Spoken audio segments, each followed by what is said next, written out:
Thank you once again, my friends, for listening to an old storyteller. Today begins the 12th and final story in a series of Oriental tales from a book called Ssidi Kur. The title of the 12th part is Of the Maiden Suwarandari.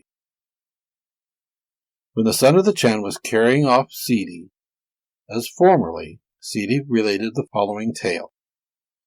A long while ago, there was in the very center of a certain kingdom an old pagoda, in which stood the image of Choshim Bodhisattva, a Mongolian idol, formed of clay. Near unto this pagoda stood a small house, in which a beautiful maiden resided with her aged parents. But at the mouth of the river, which ran thereby, dwelt a poor man, who maintained himself by selling fruit, which he carried in an ark upon the river. Now, it happened once that as he was returning home, he was benighted in the neighborhood of the pagoda. He listened at the door of the house in which the two old people dwelt, and heard the old woman say unto her husband, "We are both grown exceedingly old. Could we now but provide for our daughter, it would be well. That we have lived so long happily together," said the old man, "we are indebted to the talisman of our daughter. Let us, however, offer up sacrifice to Bodhisattva, and inquire of him to what condition we shall dedicate our daughter, to the spiritual or to the worldly. Tomorrow, at the earliest dawn, we will therefore lay our offering before the Burchan." "Now know I what to do," said the listener. So in the night time he took himself to the pagoda, made an opening in the back of the idol, and concealed himself therein. Whereon the following morning the two old people and the daughter drew nigh and made their offering. Father bowed himself to the earth and spake as follows. "Deified Bodhisattva, shall this maiden be devoted to a spiritual or worldly life? If she is to be devoted to a worldly life, vouchsafe to point out now or hereafter, in a dream or vision, to whom we shall give her to wife." Then he who was concealed in the image exclaimed, "It is better that thy daughter be devoted to a worldly life. Therefore give her to wife to the first man who presents himself at thy door in the morning." The old people were greatly rejoiced when they heard these words. They bowed themselves again and again down to the earth, and walked around the idol. On the following morning the man stepped out of the idol and knocked at the door of the aged couple. The old woman went out, and when she saw that it was a man, she turned back again and said to her husband, "The words of the Burchan are fulfilled. The man has arrived." "Give him entrance," said the old man. The man came in accordingly, and was welcomed with food and drink.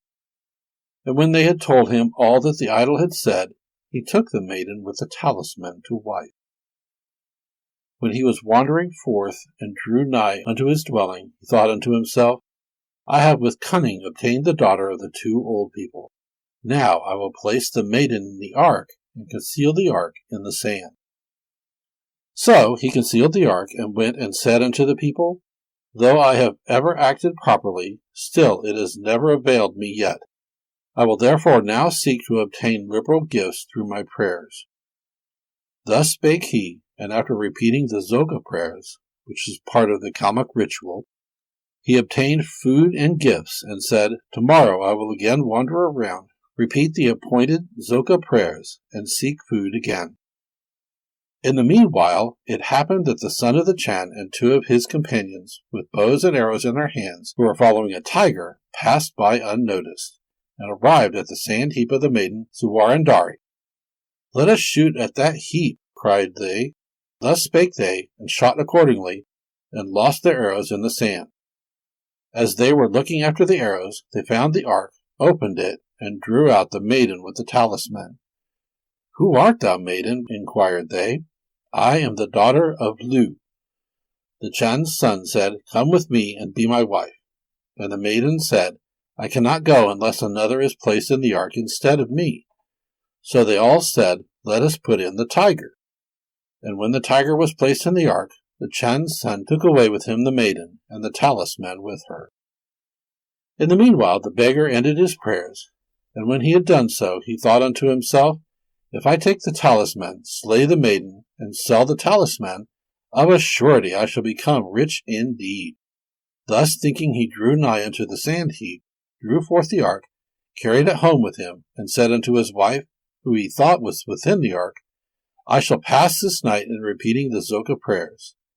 He threw off his upper garment, and when he had done so, he lifted off the cover of the ark, and said, Maiden, be not alarmed. When he was thus speaking, he beheld the tiger. When some persons went into the chamber on the following morning, they found a tiger with his tusks and claws covered with blood, and the body of the beggar torn into pieces. And the wife of the Chan gave birth to 3 sons, and lived in the enjoyment of plenty of all things. But the ministers and the people murmured and said, It was not well of the Chan that he drew forth his wife out of the earth. Although the wife of the Chan has given birth to the sons of the Chan, still she is but a low-born creature. Thus spoke they, and the wife of the Chan received little joy therefrom. I have borne 3 sons, said she, and yet am no ways regarded. I will therefore return home to my parents. She left the palace on the night of the full moon, and reached the neighborhood of her parents at noontide. Where they had formerly been there was nothing to be seen, and she saw a multitude of workmen busily employed, and among them a man having authority, who prepared meat and drink for them. Who art thou, maiden? Inquired this man. I come far from hence, replied the wife of the Chan, but my parents formerly resided upon this mountain, and I have come hither to seek them. At these words the young man said, Thou art then their daughter? And he received for answer, I am their daughter.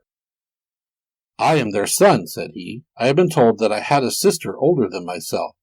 Art thou she? Sit thee down, partake of this meat and this drink, and we will then go together unto our parents. When the wife of the Chan arrived at the summit of the mountain, she found in the place where the old pagoda stood a number of splendid buildings, with golden towers full of bells, and the hut of her parents was changed into a lordly mansion. All this, said her brother, belongs to us, since you took your departure. Our parents lived here in health and peace. In the palace there were horses and mules, and costly furniture in abundance. The father and mother were seated on rich pillows of silk, and gave their daughter welcome, saying, Thou art still well and happy? That thou hast returned home before we depart from this life, of a surety very good. After various inquiries had been made on both sides, relative to what had transpired during the separation of the parties, the old parents said, Let us make these things known unto the Chan and his ministers. So the Chan and his ministers were loaded with presents, and 3 nights afterwards they were welcomed with meat and drink of the best. But the Chan said, Ye have spoken falsely. The wife of the Chan had no parents. Now the Chan departed with his retinue, and his wife said, I will stop one more night with my parents, and then I will return unto you. On the following morning the wife of the Chan found herself on a hard bed, without pillows or coverlets. What is this? Exclaimed she. Was I not this night with my father and mother? And did I not retire to sleep on a bed of silk? And when she rose up, she beheld the ruined hut of her parents. Her father and mother were dead, and their bones mouldered. Their heads lay upon a stone. Weeping loudly, she said unto herself, I will now look after the pagoda. But she saw nothing but the ruins of the pagoda and of the Bershan. A godly providence, exclaimed she, has resuscitated my parents. Now, since the Chan and the ministers will be pacified, I will return home again. On her arrival in the kingdom of her husband, the ministers and the people came forth to meet her and walked around her. This wife of the Chan, cried they, is descended from noble parents, has borne noble sons, and is herself welcome, pleasant, and charming. Thus speaking, they accompanied the wife of the Chan to the palace. Her merits must have been great. Thus spake the son of the Chan. Ruler of destiny, thou hast spoken words. Sarwala misdud jaksang. Thus spake Ssidi, and burst from the sack through the air. Thus spake Ssidi's 11th relation treats of the maiden Suwarandari. Thank you once again for listening to this story. If you enjoyed this story, please press that like button. Also, please help an old storyteller out by subscribing to my channel. The next story will be posted in a few days, so until then, may your story continue to be a good one.